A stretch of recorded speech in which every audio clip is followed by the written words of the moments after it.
Hey everyone, this is J-Rod with AlHackU. Today we're going to go through PortSwigger Academy and solve a GraphQL lab titled Bypassing GraphQL Brute Force Protections. The objective of this lab will be figuring out a way to brute force the password for the user Carlos and trying to get around a rate limiting mechanism in the application. We do need this passwords list that is in the description. So please grab these passwords and place them on the host where you're going to perform the lab. And if you're ready to start hacking GraphQL, let's click on the Access the Lab button and let's get hacking. Alright, so I have the lab pulled up knowing that we're going to be attacking the login portal. I just jumped right to that and I have Burp Suite listening for traffic. My next step is I'm going to try just some dummy data. So test, login, invalid username or password. This gives us a GraphQL post to take a look at. So I'm going to jump to Burp, click the GraphQL tab, and it looks like we're doing a mutation that's logging in and passing in the username and password. And then over here we're seeing a success false indicating we did not succeed in logging in. Let's send this to repeater. Click on the GraphQL tab, and we know we want to log in as Carlos. So what if we did Carlos and something like password? Hit send. It's false. So, but let's try again. What if we do password 1? That fails. Password 123 with Carlos. Send. Well, we've hit the rate limit. So you have made too many incorrect login attempts. Please try again in 1 minute. So this is unfortunate, but this is the protection that we're going to try to get around. And while trying to figure out how to get around that, I discovered this documentation, Prevent Mutation Brute Force Attacks. And this is utilizing GraphQL aliasing. Aliasing is a GraphQL feature that allows a developer to rename a field in the resulting object, for example, the following query. So my alias, user's name, and we'll return the following object displayed here. In the results, the field is now named my alias instead of the original name users. This also allows a developer to query the same fields several times. So that's the big thing that I'm taking away from this one. And then the next part looks exactly like what we're going to try to do. Hey, let's take this mutation and let's alias every single login attempt and then pass in password 1, 2, 3, 4, 5, whatever. So this could be the list of passwords that we have to work with to solve this lab. So instead of, Alice, it's Carlos, and then the various passwords that we have. So we can take this route and utilizing just one request, perform several login attempts with GraphQL aliasing. So let's hop back over to Burp and let's actually implement this. Okay, so let's use this concept in here of creating aliases to perform several login attempts with one request. What this is going to look like is we no longer need any sort of arguments to pass in. So we should need this. Mutation, login, and then instead of just login, let's alias it. So attempt 1, colon to separate it, login, and then we want to pass in the username Carlos, comma, password, and then the password that we're going to attempt. So let's get this in. So that should look like this. So login, input, username, Carlos, password 123456. Token success, this was the same boilerplate. Now let's take this and let's create a second alias. This will be alias 2. So instead of 1, 2, 3, 4, 5, 5, 6, we can pass in something like password. Now let's expand this, bring back the responses, and let's see if we can perform 2 login attempts. This is what 1 looked like. So if this is set up correctly, this should perform 2 login attempts with 1 request. So let's hit send. And it looks like that worked. Now, our next step is try to find a way to automate this. What I went ahead and did was I wrote a Python script to help figure out the rest of this lab. So I did go ahead and run my script just to make sure everything was good. I passed it the target that I'm currently working with, and it attempted a login, and it did find the password Moscow for the user Carlos.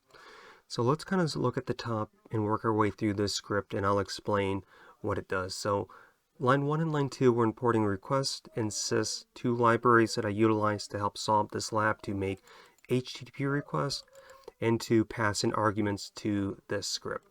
Line 4 through line 8 is doing a try except, so it wants to try and see if a argument was passed to it. If it wasn't, it's going to do this index error, and it's going to print out what the usage should look like. So you should be passing in a URL as the target, and it's going to display just what that looks like, and then it's going to exit. If you pass in the argument, it's going to strip out the white space, and then it's going to concatenate here this string GraphQL v1. That is our initial target that we're making for this post request. Line 10 is setting up a proxies variable where it's storing in this dictionary for the burp suite localhost and port that it's listening on. This way, when we're running this script, we can actually see what the traffic looks like going through this. So let's jump over there quickly and I can show you. So in here, let me expand this. This is what it looks like. And when we get to that portion of the script, we can come back here just for more clarification, but that's generally why I like setting up this when I'm using request and I'm making gets and posts and whatever. I always like to pass in this variable so that I can kind of debug and check what's going on inside of burp. Line 12 is just disabling any sort of SSL issues so I don't have to see those warnings pop up. And then line 14 through 27 is creating this function build query, and its entire purpose is just to set up this mutation login. And then this should look familiar. So this attempt I login input, username Carlos, password, and then the password. So what's going on in here? So this for I, that's the index, password, the value, and enumerate batch. So this will pop up later as the passwords.txt file. And it's going to just iterate through that and create, so attempt 0, attempt 1, attempt 2, attempt 3, etc. And then provide in what password it is from that list. So that's the breakdown here, and then the query is just concatenating the last bracket there and then creating that. So it looks like this effectively. So when this is running, that's what that function's doing. It's creating this. And then you can see that iteration of like where the I was, it represents these numeric values. And then that's the representation of that password. So that's there. And then return, and then that should be it. And if I said through 27, line 29 is the actual end. That's when we're returning this query. So we call this function a little bit later in the script. For right now, line 31 through 36 is just checking to make sure that passwords.txt exists. So it's in the current working directory along with the script. So if it's not here and it's not named this, you will get a file does not exist. So that is a hard-coded value that's in here, and it just iterates through this passwords and obtains every single value, and then it stores it in this passwords variable. And if you don't provide it, it'll also exit. And then 38 through 40 is just printing out attempting to log in, just right here, very simple. The batch size set to 50. This is how many aliases we're creating. So this for loop is going to do an I in range, so the starting point 0, and then how many passwords that we have, so about 100, and then batch size 50. This should mean we're sending 2 requests with 50 aliases, and we can also, again, double check that right here. So this should be roughly 49, and it did start with 0. Same here, so 0 through 49, so 50 login attempts. And then going back into the code, it's going to take that batch password, so what we passed earlier, and then do the build query. So then when it actually calls, and this is calling that function build query, so every time this happens in this loop, this gets called and this is created, this kind of mutation right there, that part of that request. I hope that makes sense. And then we actually get to the part where we're going to create this response variable, and we're doing is here is this request, and then it's a post, right? We're posting to this login. We're passing in the target URL that we created earlier, and then the headers in here. This is content type JSON.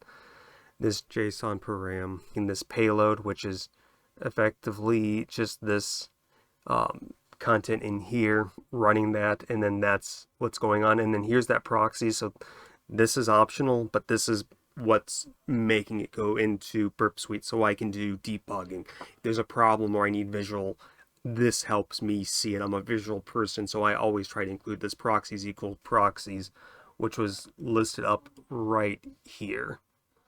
So then if I run this again and I have a problem, I can come in here, I can see this just ran, and I can figure out like what's going on, and it helps me troubleshoot. And then data is stored.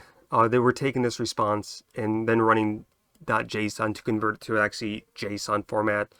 And then the last bits in here do if data not in data, then unexpected results or unexpected response, data continue.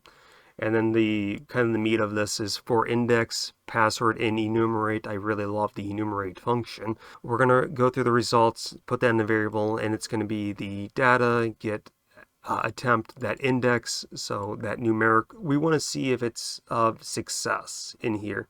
If the result and result.getSuccess is equal to true, we then say passwords found, and then we take in that value and say like, hey, this is the password that after we put in that variable and we outputted it, this is what we got, and then we can exit gracefully. If we get none, too many attempts, so if I run this here, we're going to get too many attempts to try logging again, so that value is there just to let us know we need to kind of slow down a little bit. If there's any issues though, then we'll just print out password not found, and that will be the script. Alright, so that was the script I made to help solve this lab. I hope that it provided you some value, that you learned a thing or two about either writing Python or how you can use it to solve some PortSwigger labs, or how GraphQL aliases work, or just the overall methodology. I challenge you to take this script and continue to add to it, make improvements on it, add more checks to make sure that the target the user provided is a valid URL, that the host is reachable. 2 basic checks that you can do, and clean up the script. If you're also not a fan of Python, maybe just take it and write it in another programming language that you are a fan of. One of the things that has helped me is utilizing PortSwigger Academy and then scripting out solutions. I've done a few for SQL injection, and you get this playground where you have a means of trying to solve a lab and you can script out via programming language. It helps you learn more about programming languages and figuring out ways of solving complex problems. And I'm just a big fan of that. It costs you nothing but time, and it's a means of just gaining more knowledge. So my GitHub script will be in the description below. If you have any questions, concerns, or issues, please leave a comment below or reach out to me via social media, and I will do my best to get back to you as soon as possible. I hope you found value in this video. Happy hacking and have a wonderful day. Take care.